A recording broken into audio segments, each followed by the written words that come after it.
Reflection of the Holy Eyes। नेत्रहीन के लिए दिव्य दृष्टि, दृष्टि जो अंतर्मन के दृश्य दिखाए, सैर कराए। प्रस्तुति दिव्यांग सेवा ब्रह्मा कुमारी, माउंट आबू, राजस्थान।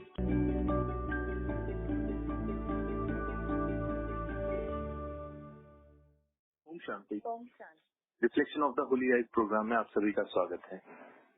इस प्रोग्राम में हम अपने दिव्यांग भाई बहनों के जीवन से जुड़े हुए कुछ विषयों को लेते हैं और उस पर चर्चा करते हैं। तो आज हमारे साथ है सिस्टर गरिमा। तो sister Garima, welcome to the show. ओम शांति। तो सिस्टर गरिमा, हम एक नई सीरीज स्टार्ट कर रहे हैं आज से। इस सीरीज का नाम है social behaviour with visually impaired. इस सीरीज में मेरा पहला सवाल आपसे है कि जिसे हम बहुत प्रकार के लोग सोसाइटी में रहते हैं, तो जैसे कि आप कह सकते हैं नॉर्मल लोग भी हैं जिनके हाथ पैर या बॉडी के सारे पार्ट्स प्रॉपरली काम कर रहे हैं। कुछ हमारे भाई बहन हैं जिनके कुछ पार्ट बाय बर्थ कह लीजिए या किसी एक्सीडेंट की वजह से या डिजीज की वजह से काम नहीं करते हैं, लेकिन फिर भी हम सारे मिलकर इस सोसाइटी में रहते हैं। तो मैं आपसे ये जानना चाहता हूँ कि हम सबका इस सोसाइटी की ग्रोथ में क्या कंट्रीब्यूशन है। जी, जैसे कि आपने कहा, कुछ हैंडीकैप्ड, फिजिकली हैंडीकैप्ड लोग भी होते हैं, दृष्टिबाधित भी होते हैं, और फिर कुछ ये भी होते हैं कि जो नॉर्मल हमारी तरह जो सब काम अपने आप कर सकते हैं। तो हम सभी इस मिलके इस सोसाइटी को चलाते हैं। हमारी हिस्ट्री में जितने ऐसे बहुत दृष्टिबाधित या विजुअली इम्पेयर्ड लोग रहे हैं जिन्होंने बहुत महान कार्य भी किए हैं, पॉलिटिशियंस से लेकर सिंगर्स, पियानिस्ट, पेंट करने वाले, आर्टिस्ट, फिर उसके अलावा बिजनेसमैन भी ऐसे हैं जो दृष्टिबाधित हों, और प्लस बहुत बहुत ऐसे हमने देखे हैं जो कंट्रीब्यूट करते हैं सोसाइटी को इसी अपने किसी टैलेंट से, अपने किसी अलग नजरिए से। ऐसे साइंटिस्ट भी रहे हैं जो लेट ब्लाइंड होकर भी उन्होंने बहुत महान कार्य किए हैं। तो हम देखते हैं कि ये ऐसे लोग भी, ऐसे फिजिकली हैंडीकैप्ड कह ले चाहे विजुअली इम्पेयर्ड हो, ऐसे लोग भी सोसाइटी को कुछ देते हैं, बहुत कुछ देते हैं, अच्छी बातें देते हैं, अपना अच्छा सोच देते हैं, अपने टैलेंट के जरिए कुछ ना कुछ देते हैं। तो एक तो इनका भी देना मैं मानूंगी कि बहुत इम्पोर्टेंट है, नए कॉन्सेप्ट्स देते हैं। और दूसरा है कि अगर हम अपनी साइड से देखें, जो नॉर्मल हैं वो भी इन लोगों को सपोर्ट करते हुए चलते हैं। इसीलिए शायद आज कितने सारे ब्लाइंड स्कूल्स हैं, ताकि हमारे दृष्टिबाधित भाई बहनों को अच्छी एजुकेशन मिले। इनके लिए अलग से भी एजुकेशन पॉलिसीज होती हैं, इनके लिए भी एम्प्लॉयमेंट के लिए सोचा जाता है, और फिर इनके साथ रहकर मिलकर काम करने का एक एनवायरनमेंट बनाया जाता है, इनको सपोर्ट करते हुए और उनसे भी हम सपोर्ट लेते हुए हम दोनों जैसे मिलकर कुछ कर सकें। भले उनके अंग ना हो, पर उससे ज्यादा इम्पोर्टेंट है कि उनके पास एक सशक्त मन है, एक सशक्त नजरिया है देखने का चीजों को। तो मैं ये समझती हूँ कि हम सभी मिलकर इस सोसाइटी को चलाते हैं। कुछ वो देते हैं, कुछ हम देते हैं, हम कुछ उनसे लेते हैं और वो कुछ हमसे लेते हैं। तो एक जैसे कोई कोऑपरेटिव सोसाइटी होती है ये। जी, तो सिस्टर, जैसे आपने कहा कि कुछ वो हमें देते हैं सोसाइटी को, कुछ हम सोसाइटी को देते हैं, और पूरा कोऑपरेशन से ये सोसाइटी चलती है। तो हमारा आपस में एक रिलेशनशिप कैसा होना चाहिए? हमारा आपस में रिलेशनशिप बहुत सुंदर होना चाहिए। ये तो नॉर्मली भी हम कहते हैं, नॉर्मली भी हम चाहते हैं कि हमारे बीच के जो रिलेशंस हैं वो सब बड़े प्यार भरे हो और बहुत खुशी देने वाले हो, कोई भी रिलेशन हमें दुख ना दे। ये तो हम नॉर्मली भी एक दूसरे से चाहते हैं एक सोसाइटी में।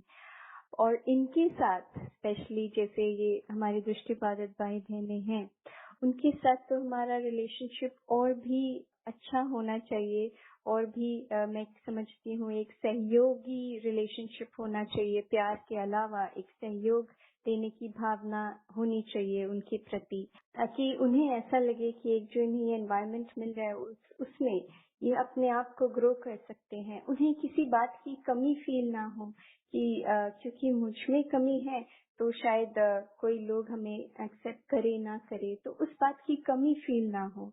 और प्लस उन्हें ये लगे कि जैसे हम रहते हैं वैसे वो भी सोसाइटी में रहते हैं। तो मैं ऐसा समझती हूँ कि उनके साथ तो हमारा रिलेशन और प्यार भरा और सहयोग वाला होना चाहिए। जी बिल्कुल सिस्टर, आपने बहुत सही कहा कि हम सपोर्ट करते भी हैं, और यूजुअली आपने बहुत आइडियल एक रिलेशनशिप की बात कही कि एक ऐसा रिलेशनशिप होना चाहिए हमारे बीच में। लेकिन कई बार देखा गया है कि इतना सपोर्ट चाहे फैमिली हो, वर्क प्लेस हो या सोसाइटी से हमारे जितने हैंडीकैप्ड हैं या दृष्टिबाधित भाई बहन हैं, उन्हें नहीं मिल पाता है। तो उसका क्या कारण है? जी, ये भी आपने सही कहा कि जहाँ सोसाइटी हेल्प कर रही हो या जहाँ सोसाइटी इनके प्रति बहुत सहयोग की भावना रखती है, वहाँ कहीं ऐसा भी होता है कि कुछ जगहों पे या कई लोगों के साथ थोड़ा डिफरेंट बिहेवियर होता है। तो जहाँ अच्छा है वहाँ थोड़ा सा बुरा भी होता है कि इनके साथ जैसे 3 लेवल पे मैं कहूँगी अगर डिवाइड करें तो 3 लेवल पे देखा गया है। कहीं थोड़ा रेजिस्टेंस फेस करना पड़ता है हमारे विजुअली इम्पेयर्ड भाई बहनों को। तो एक लेवल तो है जैसे फैमिली के लेवल पे करना पड़ता है, जहाँ कई फैमिली ऐसी होती हैं जिनको शायद एक्सेप्ट नहीं कर पाती कि हमारे में से कोई एक विजुअली इम्पेयर्ड है और शायद वो देख ना सके, तो बहुत जल्दी से इन बातों को एक्सेप्ट नहीं कर पाती। होती हैं कई ऐसी फैमिली भी।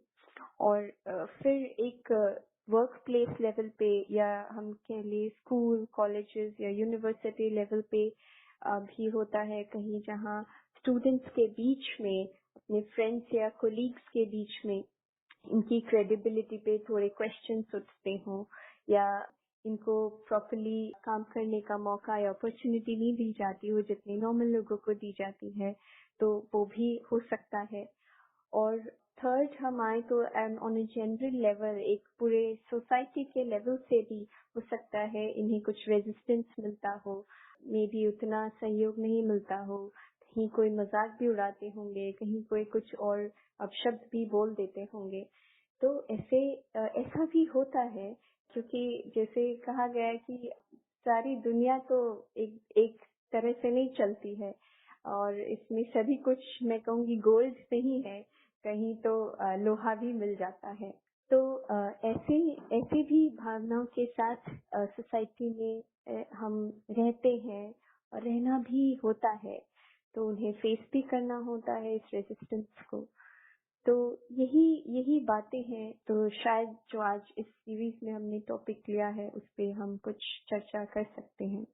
और जैसे कि हमारी हाथ की 5 उंगलियां होती हैं, सारी उंगलियां बराबर नहीं होती, लेकिन वो बहुत जरूरी है हमारे हाथ के लिए प्रॉपर फंक्शनिंग के लिए। राइट, बिल्कुल सही कहा आपने। जी, कई बार ऐसा भी होता है जो क्लोज रिलेटिव्स होते हैं या हमारे नेबर्स होते हैं, पड़ोसी कह लीजिए, या हमारी जो आसपास की सोसाइटी होती है, उसमें एक इस टाइप की सोच भी रहती है कि जो हमारे दिव्यांग भाई बहन हैं वो आगे जाके क्या करेंगे, या उनके फैमिली मेंबर्स कब तक उन्हें सपोर्ट करेंगे। अरे में आप क्या कहना चाहेंगे?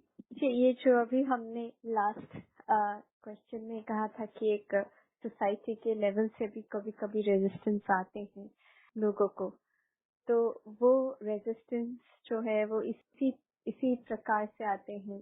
जैसे कोई सोचता है कि ये क्या तो काम के नहीं है, या क्या करेंगे, किस तरह से जिएंगे, बाद में आगे चल के इनकी क्या फ्यूचर है।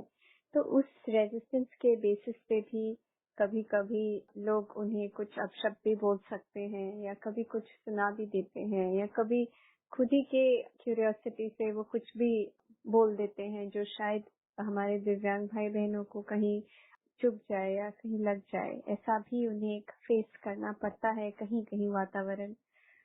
तो इस वातावरण के लिए यही है कि हम सब मिलकर इस सोसाइटी को बनाते हैं, और जब हम साथ में रह रहे हैं तो हम जनरली लोगों को, सबको नॉर्मल और खुश देखना चाहते हैं।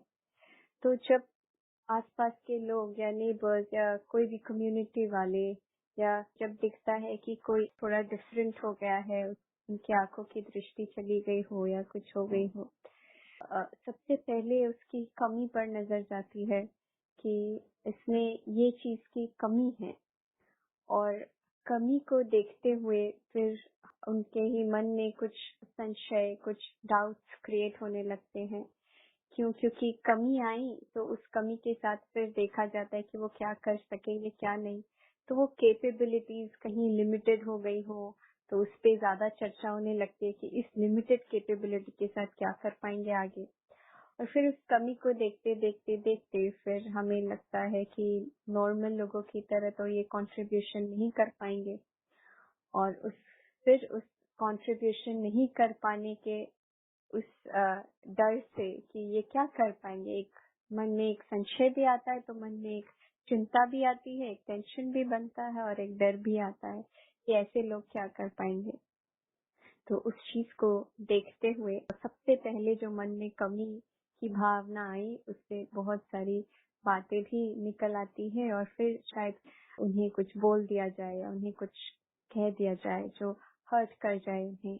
तो ऐसे रेसिस्टेंस भी होती है सोसाइटी की तरफ से।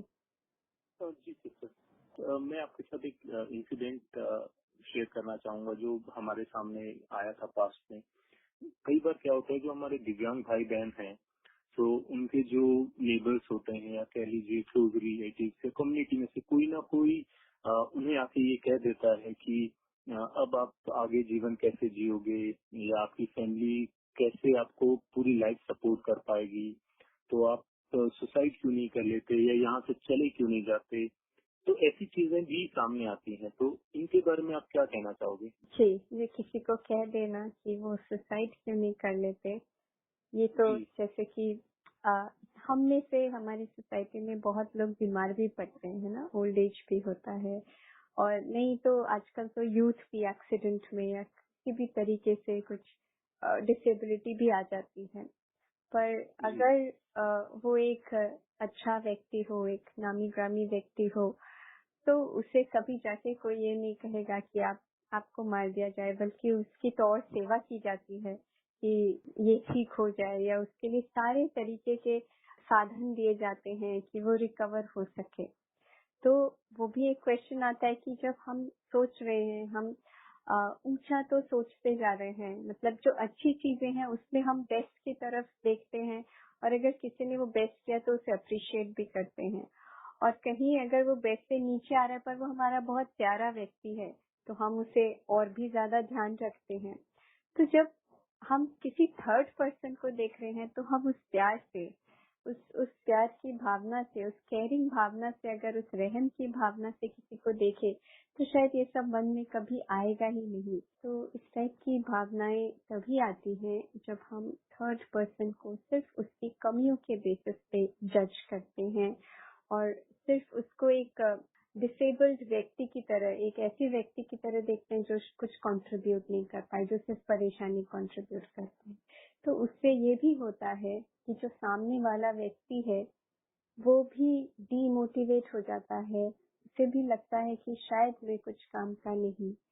बल्कि अगर इसका उल्टा दिया जाए, उसे अगर थोड़ा सा भी प्यार दिया जाए, उसे थोड़ा सा एनकरेजमेंट दिया जाए, तो शायद वो इस माहौल में भी बहुत कुछ करके दिखा सकता है। जी, तो सिस्टर, आप तो क्या सजेस्ट करेंगी या क्या सलाह देंगी हमारे दिव्यांग भाई बहनों को कि ऐसा अगर कुछ इंसिडेंट उनके साथ होता है तो कैसे उसको टैकल करें, हैंडल करें, या उसे उन थॉट प्रोसेस से कैसे ओवरकम किया जाए? हाँ, यहाँ पे जब सलाह की बात आती है तो दो पार्टीज हैं इन्वॉल्व, है ना। एक है जो वो रेजिस्टेंस क्रिएट कर रही है, और दूसरी साइड है हमारे दिव्यांग भाई बहनी जो इनको उस रेजिस्टेंस को हैंडल करना है।